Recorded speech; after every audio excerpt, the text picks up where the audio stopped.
Hello नमस्कार। उम्मीद होगा कि हर कोई स्वस्थ और मस्त होंगे। देखिए, आज हम त्रिकोणमिति का दूसरा क्लास लेकर आए हैं। जो पहले में कुछ इन्फॉर्मेशन बता दिए, आज अब इसका दूसरा क्लास लेकर आए हैं। कुछ इस प्रकार देखेंगे। देखिए, सबसे पहले बात है कि मैथ तो हर कोई पढ़ाता है, हर कोई पढ़ा लेता है, लेकिन आज की जमाने वाली मैथ, आज की बच्चे की तरह मैथ को भी बना देना चाहिए। बच्चा नहीं चाह रहा है कि ज्यादा हम मेहनत करें, उस लाइक बच्चा को पढ़ाना चाहिए। पहले की तरह पूरा बोर्ड भर देना बच्चा ठीक नहीं समझता। तो जितना मॉडर्न जमाना हो गया, उतना मॉडर्न में मैथ भी पढ़ाया जाए तो मस्त होगा। चलिए देखेंगे त्रिकोणमिति। इसमें फर्स्ट में कुछ हम इसका इंट्रोडक्शन बताए हुए थे, इसमें भी हम बताएंगे। देखिए, त्रिकोणमिति होता है क्या, सबसे पहले यहां समझेंगे कि त्रिकोणमिति किसको कहते हैं। बहुत बड़ा बड़ा इसका डिफिनेशन है, लेकिन बड़ा डिफिनेशन हम नहीं देंगे। अभी हम बताए हैं कि मॉडर्न जमाने के अनुसार मॉडर्न मैथ को भी बना देना चाहिए। इसलिए बड़ी बड़ी डिफिनेशन, बड़ी बड़ी कथा की तरह हम डिफिनेशन नहीं बताएंगे, थोड़ा सटीक में बताएंगे। तो इसका डिफिनेशन ऐसा बात नहीं है कि पहली बार इस डिफिनेशन को हम बताने जा रहे हैं, ऐसा बात है नहीं। कोई आसमान से उतार कर हम नहीं लाए हैं, लेकिन उसी में थोड़ा इधर उधर कर दिया जाता है। तो आज हम इसका डिफिनेशन बताएंगे। देखिएगा, त्रिकोणमिति, इसको तीनों को तीन पार्ट में बांटेंगे। तीनों को तीन पार्ट में बांटेंगे। त्रिकोणमिति और कोण,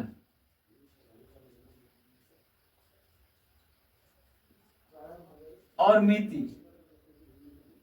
क्या? मिति। देखिए, इसको तीन पार्ट में हम कर दिए हैं। व्याकरण हम लोग पढ़े हैं, संधि विच्छेद, जिसको मान लीजिए यहां मैथ में संधि विच्छेद नहीं पढ़ेंगे, लेकिन इसको तीन पार्ट में बांट दिए, त्रिकोण और मिति। तो यहां समझेंगे कि त्रि माने तीन, त्रि माने तीन, कोण माने कोण, और मिति माने माप। त्रि माने तीन, कोण मीन्स कोण, और मिति माने माप।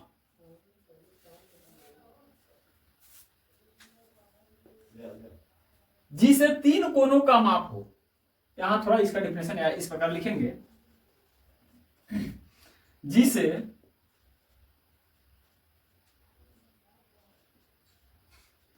तीन कोणों का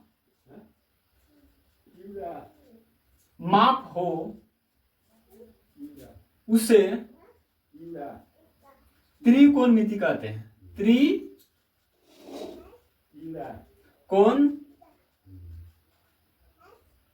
त्रिकोणमिति कहते हैं। देखिएगा, जिसे तीन कोणों का माप हो उसे त्रिकोणमिति कहते हैं। क्या है, एक बार और देखेंगे। त्रि माने तीन, कोण मीन्स कोण, मिति मीन्स माप। जिसे तीन कोणों का माप हो उसे त्रिकोणमिति कहते हैं।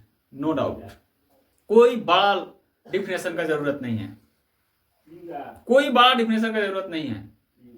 त्रिकोणमिति क्या है? जिसे तीन कोणों का माप हो उसे त्रिकोणमिति कहते हैं। कोई बड़ा डिफिनेशन वाली बात नहीं है। जिसे तीन कोणों का माप हो उसे त्रिकोणमिति कहते हैं। ठीक, अब इसको देखेंगे। अब कोण क्या है, कोण कहां है, कोण कहां है, इसको थोड़ा तो सबसे हम देखेंगे कोण कहां है, कोण किसको कहते हैं, कोण की बनावट कैसा होता है। कोण की बनावट कैसा होता है, इसके बारे में थोड़ा देखेंगे यहां। देखिए, इसको देखिए, कोई कोण को किसी भी अल्फाबेट से आप उसको सूचित कर देंगे, X Y A B C D E F G, यानी मान लो अगर बच्चा जन्म लेता है तो उसका किसी भी प्रकार का नाम रख दिया जाता है। कोई जरूरत नहीं है कि श्याम ही रखेंगे, उसका राहुल भी नाम रखेंगे। जो भी आपके मन में जो भी अच्छा आपके नेम लग रहा है वही बच्चा को नाम रख दिया जाता है। उसी तरह जब हम कौन को नामांकन करेंगे तो किसी भी प्रकार को किसी भी अल्फाबेट से हम नामांकन उसका कर देंगे। लेकिन कहा जाता है कि बच्चा को नाम भी रखा जाता है तो अच्छा नाम, कि कोई सुने तो कहेगा अच्छा नाम रखा है। उसी तरह कौन को हम नामकरण करेंगे तो अच्छा अल्फाबेट के साथ करेंगे कि थोड़ा देखने में और सुनने में भी अच्छा रहे। तो इसको हम कर रहे हैं ABC। एक और चीज, बहुत सारे लोग ऐसे कर देते हैं, इसको क्या करेंगे, सी को मिटा दिए, ए को मिटा दिए, बी को मिटा दिए, लेकिन क्या करेंगे उसको ए यहां डाल देंगे और बी यहां डाल देंगे और सी यहां डाल देंगे, या सी को मिटा दो या बी यहां डाल देंगे या सी यहां डाल देंगे। ऐसा भी होगा, ऐसा बात नहीं है। जिस तरह से मर्जी करे उस तरह से आप कर सकते हो, आपको रुकने वाला कोई नहीं है। देखिए मैथ एक ही सब्जेक्ट ऐसा है कि जिस तरह से पढ़ेगा उस तरह से दिमाग में घुसेगा, जिस तरह से इसको रखेगा उस तरह से रहेगा ही। ये एक ऐसा सब्जेक्ट है जो इंसान को डर लगता है, सबसे ज्यादा विद्यार्थी को, स्टूडेंट को। लेकिन नहीं, कहा जाता है इससे डरने वाली चीज नहीं है, इसका नाम ही है मैथ। जब मैथ का आप डिफिनेशन जानिएगा तो आपको पता चलेगा कि मैथ का डिफिनेशन क्या होता है।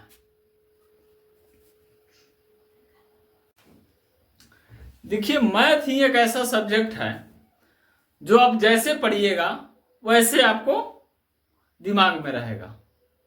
मैथ का डिफिनेशन हम बताएंगे कि मैथ क्या होता है, लेकिन आज कुछ पढ़ेंगे। तो आपकी मर्जी जिस तरह करे इसको नामकरण करने का, उस तरह आप इसको नामकरण कर सकते हैं। ठीक, आपकी मर्जी करे तो ये यहां लिखे, बी यहां लिखे, सी यहां लिखे, आपकी मर्जी करे तो ये यहां लिखे, सी यहां लिखे, बी यहां लिखे।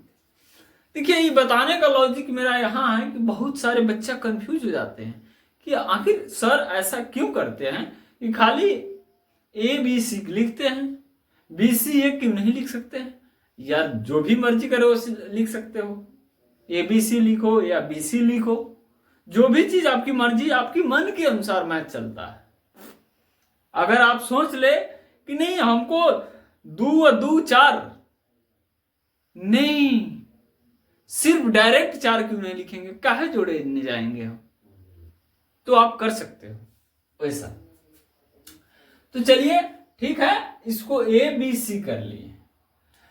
सी हमारा क्या है, समकोण है। क्या है, समकोण। ये भी आपको पता होगा, इतना आप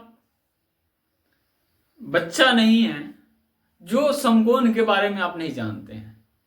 जब आप स्टैंडर्ड क्लास 10th में आ गए हो तो कोण के बारे में आपको मालूम होना चाहिए। लंब कोण क्या है, ऋजु कोण क्या है, न्यून कोण क्या है, सम कोण क्या है, अधिक कोण क्या है, ये सब चीज आपको नॉलेज रहना चाहिए। सबसे पहले अगर नॉलेज आपकी ये नहीं रहेगा तो आपकी मानिए कि मैथ कमजोर। आखिर बच्चा की मैथ कमजोर होने का कारण क्या हो जाता है, यही सब हो जाता है। बेसिक कैलकुलेशन उसको नहीं आता है। बहुत लोगों का माइनस प्लस में कंफ्यूज होता है कि plus minus, minus plus, plus minus, minus plus होता है क्या। कुछ अगर प्लस माइनस वाला मैथ अगर आ जाए तो दिमाग, बहुत सारे लड़का लड़की का दिमाग हिलने लगता है। यार वही चीज है, तभी तो लोग मैथ को कमजोर समझ लेता है, लेकिन मैथ कमजोर नहीं है। अगर मैथ जिसको आता है समझ लो दुनिया में हर चीज उसको आ सकता है। मैथ जिसको आ रहा है तो दुनिया में हर चीज उसको आता है। मैथ एक ऐसा सब्जेक्ट है कि आपको बहुत दूर तक लेकर चला जाएगा अगर उसके साथ आप दोस्ती रखिएगा तब।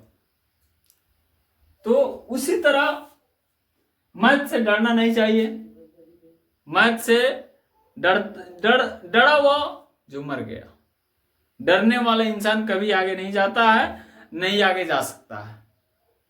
तो सबसे पहले यहां देखेंगे, देखिए अब यहां आ गया कोण ए, कोण बी, कोण सी। ये हमारा क्या हो गया, कोण हो गया। इसको हम थोड़ा अलग समझा लिए हैं, लेकिन जब इसको फार्मूला के साथ लिखेंगे तो अलग समझाएंगे। यहां हमारा हो गया कोण, ऐसे भी आप लिख सकते हैं कि कोण ए बराबर कोण बी, कोण बी बराबर कोण सी, ऐसे भी आप लिख सकते हो। देखिए अब इसका कोण हो गया, भुजा क्या है, ए बी, बी सी और हो गया ए सी। इसको हम भुजा कह सकते हैं। क्या कहेंगे, भुजा कह सकते हैं। कोण ए, कोण बी, कोण सी, ए बी भुजा, बी सी भुजा, ए सी भुजा, इसको हम भुजा कह सकते हैं। देखिए हमारा समकोण यानी 90 डिग्री, समकोण कितना का कोण बनाता है, 90 डिग्री का कोण बनाता है। ये हो गया 90 डिग्री का। ठीक, यहां तक क्लियर, यहां तक किसी को दिक्कत नहीं है। यहां भी त्रिकोणमिति में भी हमको नहीं लगता है कि आपको डिफिनेशन में कोई दिक्कत होगा। त्रि माने तीन, कोण माने कोण, मिति मीन्स माप, जिसे तीन कोणों का माप हो उसे त्रिकोणमिति कहते हैं। क्या दिक्कत, त्रिकोणमिति का डिफिनेशन बोलने में कोई दिक्कत नहीं है। जिसे तीन कोणों का माप हो उसे त्रिकोणमिति कहते हैं। तो आज इतना ही, फिर अगले क्लास में होगा। जय हिंद, जय भारत।